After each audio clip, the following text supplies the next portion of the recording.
Hello and welcome to our annual math night. I'm Mrs. McLeod, the principal here at Medulla Elementary. We hope you were able to join us last week as our teachers shared all kinds of literacy activities for our literacy night. If not, we hope that you will tune in and check us out. Tonight, our teachers will be sharing with you lots of engaging activities that you can do with your children regarding math. In the meantime, here's Miss Martin. Good evening, Medulla families. Thank you so much for joining us this evening. We have a lot of special things planned for you. Our teachers have done a phenomenal job working hard to prepare these activities and these learning opportunities for you and your family. On Thursday, your student should have received a bag. In the bag, you have the web link for this evening's event listed. You also have a bunch of different materials depending on your grade level. These materials will be used throughout tonight's lessons. We really hope you enjoy this evening, and we really value your feedback. At the end of tonight's segment, please take about 4 to 5 minutes and fill out the survey. On that survey, please be honest. Please let us know how we can help you at home. I know these times are different and we have to make our family nights virtual. Sadly, we can't be on campus together. However, we really value your feedback. So please take 4 to 5 minutes, fill out the survey, and let us know how we can make this opportunity better. Thank you, enjoy your evening, and have a wonderful night.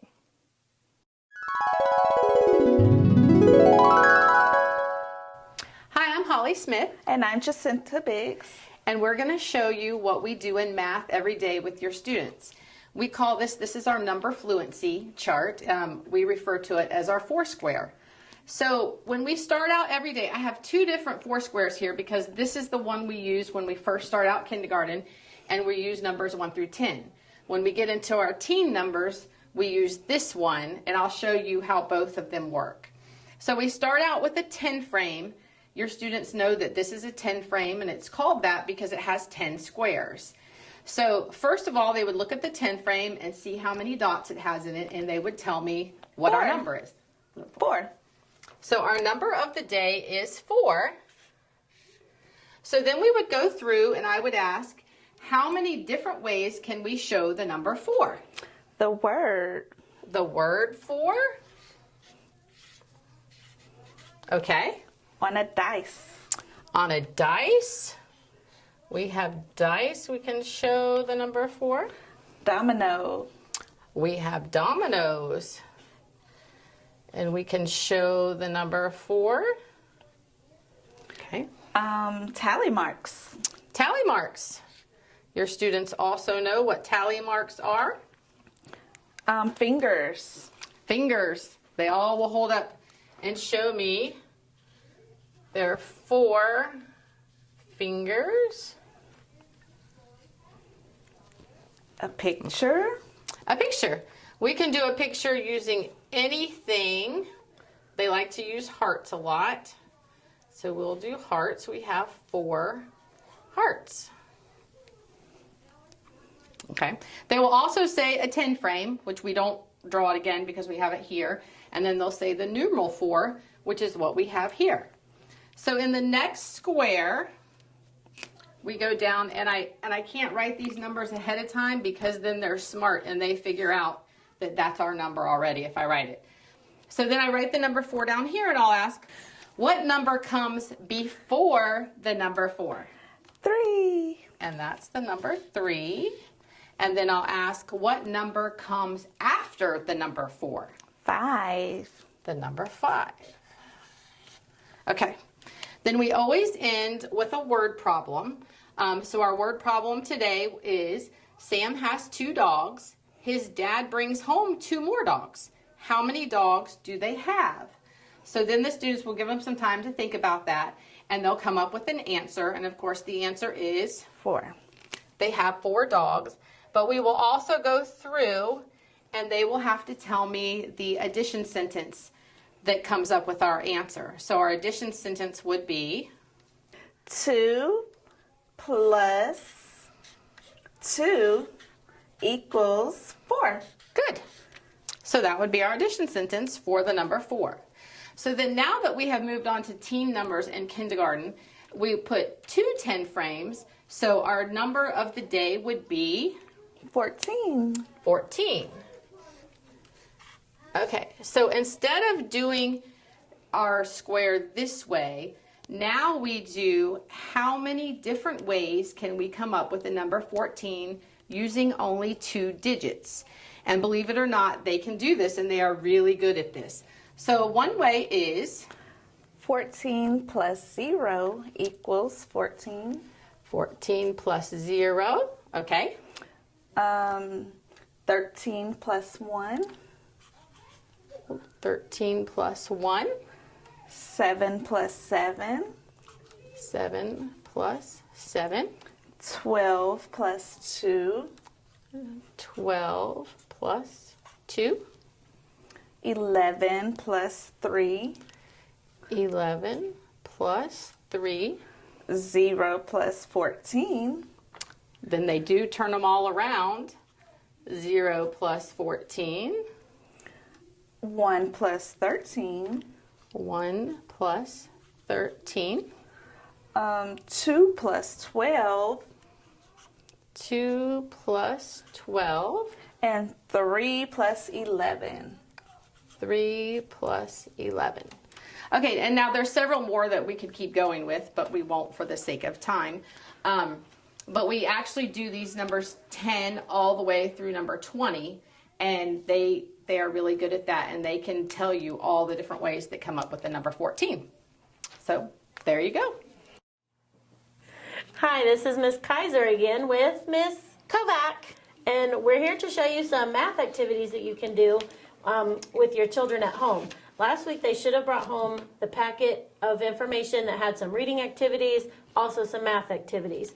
And I've pulled out, you have dice that you can use to roll different numbers. We chose to use beans because it was an easy thing that you can use at home. They're painted blue on one side and they're just white on the other side, because your child will know how to use them, and we're going to show you. I have some red and yellow counters that we use in the classroom. You have a paper with a double 10 frame, and you have some addition problems that your child might have already done, but I'm going to show you different activities that you can do with that. And then we have this that you can have an addition sentence and a subtraction sentence. And so what we're going to do, I'm going to use the dice later. One of the first problems on here is 5 plus 2. Now your child might already know how to use their fingers, but we're going to show you how they can use the counters at home. You will be using your bean counters while we do this. Now I already have it set up on our 10 frame at the top. 5 red counters plus 2 yellow counters, and you're going to write the number in each box that represents each color. So that would be 5 plus 2, and then you're going to count them and write the answer, because 5 plus 2 equals 7. And then to switch it up, this paper is only addition, but we can switch it up and do it as subtraction. Now we have 7, so 7 can go in here.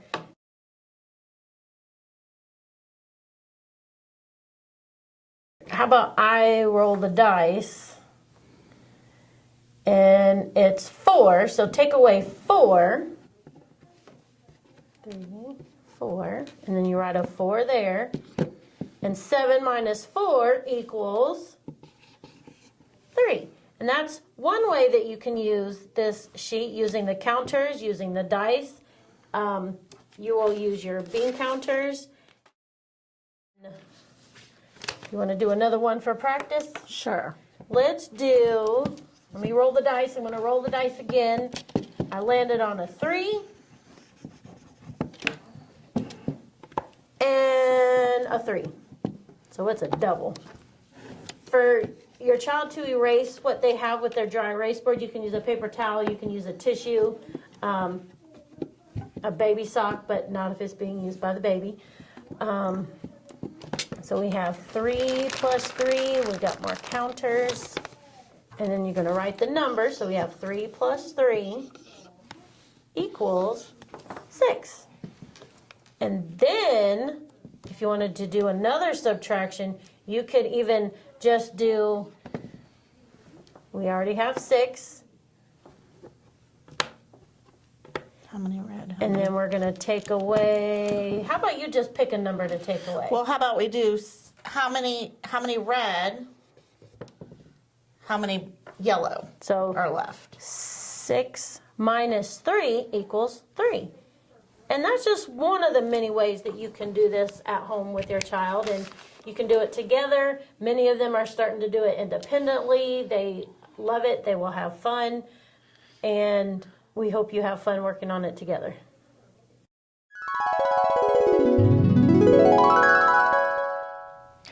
Good evening, parents. This is Mrs. McCullough from the first grade team. And this evening I am going to show you an activity that I like to call In and Around the 100 chart. So in your packet that was sent home last Thursday, your child should have several hundred charts and some note cards. So I'm going to show you, first of all, the first 100 charts are just simply where the children can put in numbers that might be missing. And you have several of those in case your child does not know the sequence of numbers from 1 to 120. But our activity that we're going to use, the 100 chart that's completely filled in, will also require the index card that you have. All right, so parents, you're going to take one of the index cards and you're going to fold it in half and make a little square. Not too big, because the point is you want it to frame one of the numbers on the number chart. Then when you're done with your square, we're going to continue making some parallel lines cutting the bottom to the left and the top and to the right. Because what you're going to end up with, here's be the finished product.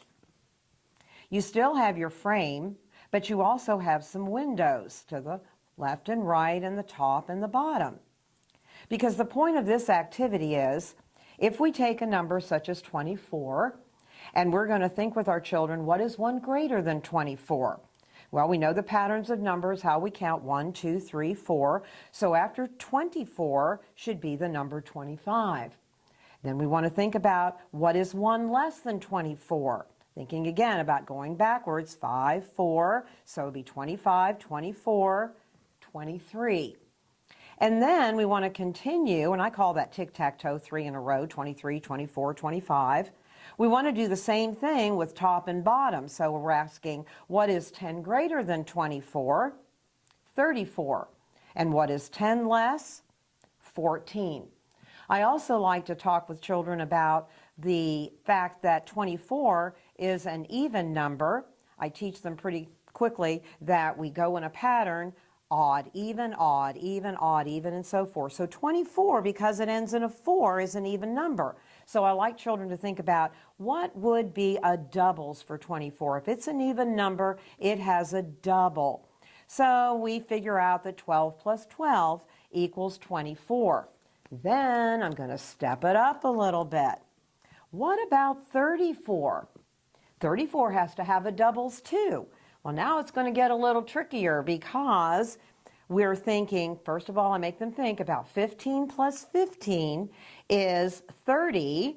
So how much more would I need to make it 34? And someone will come up with, 17 plus 17 is 34. And indeed it is.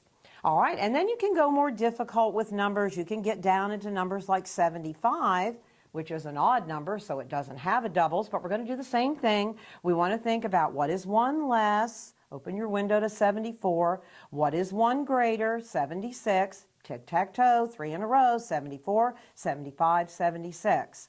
And again, what is 10 greater? 85. What is 10 less? 65. All right, and then sometimes I even like to make a tic-tac-toe so that I create a tic-tac-toe. And maybe we're going to think about the number 55. All right. So when we're thinking about 55, now we want to think again about what is one less, and we think 54, and they can use their chart to figure this out. And what is one greater? 56.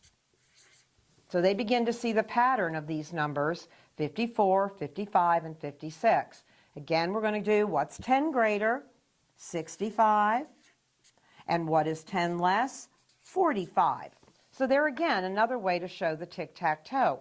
But then I like to take it a step greater and do the four corners.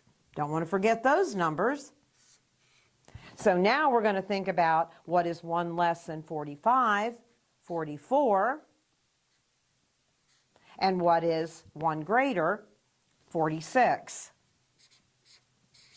So that they begin to see the pattern again of all of these numbers ending in 4, these ending in 5, and these ending in 6, and I would continue. All right? One thing I would caution you about, though, let's look at when a number ends in 0. All right, let's take 70, for example. When I open the window to what's one greater, why, there's nothing there. So this is where we remind children that we do a return sweep on the 100 chart, and we go over here to 71. The same thing's going to happen on the opposite end when you have a 1. So let's go back to 71, and when I open the window to what is one less, oh, I got to do a return sweep again, then it's going to take me back to 70. All right? So some other activities that you can do with this, and you probably have been working with your children on this, you've seen some papers coming home, that we ask, for instance, let's take a number like 44, and we might not want to know just what is 10 greater, but now maybe we want to know what is 30 greater, so that they should know we count down 30, 10, 20, 30, and we come to the number 74. We can do that in reverse and do subtraction with a number like 76. We can frame that. We know that 10 less is 66, but maybe we want to know what is 30 less. So we go backwards, 10, 20, 30 to the number 46. And another thing I like to point out, because this is great tool for subtraction when children are not ready for borrowing yet. Let's take a number like 55, framing 55, and we want to come up with a number sentence of subtraction like 72, for example. All right, here we have 72, and we want to get back to 55. In other words, 72 minus what is 55? We can use our 100 chart and count backwards. How many jumps are we going to take? 1, 2, 3, 4, 5, 6, 7, 8, 9, 10, 11, 12, 13, 14, 15, 16, 17. Oh, 75 minus 17 equals 55. So parents, I hope this is helpful and giving you some tips of how to use the 100 chart. And I would also say, of course, if you have any questions, we'd be more than happy to answer them. You could write it in your child's agenda or dojo us. But on the same thing, thinking about how your child might come up with some ideas. For instance, I had one the other day in my classroom to show you how children are thinking that said, oh, you know, Miss McCullough, if 5 plus 5 is 10 and 50 plus 50 is 100, then it must be 55 plus 55 is 110. So your children will come up with some amazing things. If they do, please let us know, because we could share them with each other within our classes. We thank you. Good night.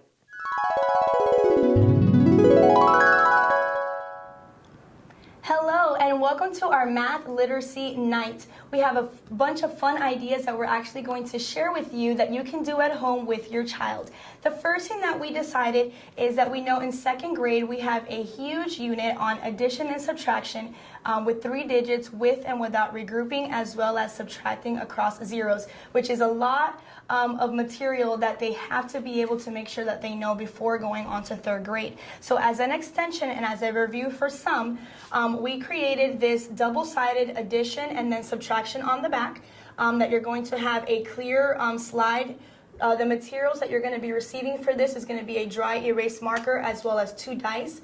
So there's nothing that you're going to have to provide. We're going to send everything home with them on Thursday. So all they're going to do is they're going to roll the dice, and they're going to come up with a 3-digit number that they're going to go ahead and write there. And then you'll be able to see the skills that maybe your child may or may not be struggling with, and then that is the area that you can help them with. They might be struggling with regrouping. You can see what that step is. They can be struggling with how to carry over to the next place value. So this is a great lesson that you can go over and review place value, as well as addition and subtracting strategies that you're more than welcome to use. And for some of our higher students that may have mastered 3-digit addition and subtraction across zeros, we are going to send home a multiplication and division toolkit. And this toolkit will come with a multiplication and division strategies that you can practice and go over with your child. It comes with a schedule for Monday through Friday, and this schedule kind of breaks down different activities and games that you can do with your children, as well as the instructions for the games. So some of the games are played with playing cards, and some of the games are played with the dice. And we know that in 3rd grade they take the FSA, and on the FSA there's a lot of multiplication and division. So at the end of 2nd grade we usually try to review and get them prepared for multiplication and division for 3rd grade. So we hope you love our hands-on ideas. Again, if you have any other questions or concerns or would like more ideas and more things sent home, you're more than welcome to go ahead and email your teacher, and we'd be more than happy to send that to you. Bye-bye.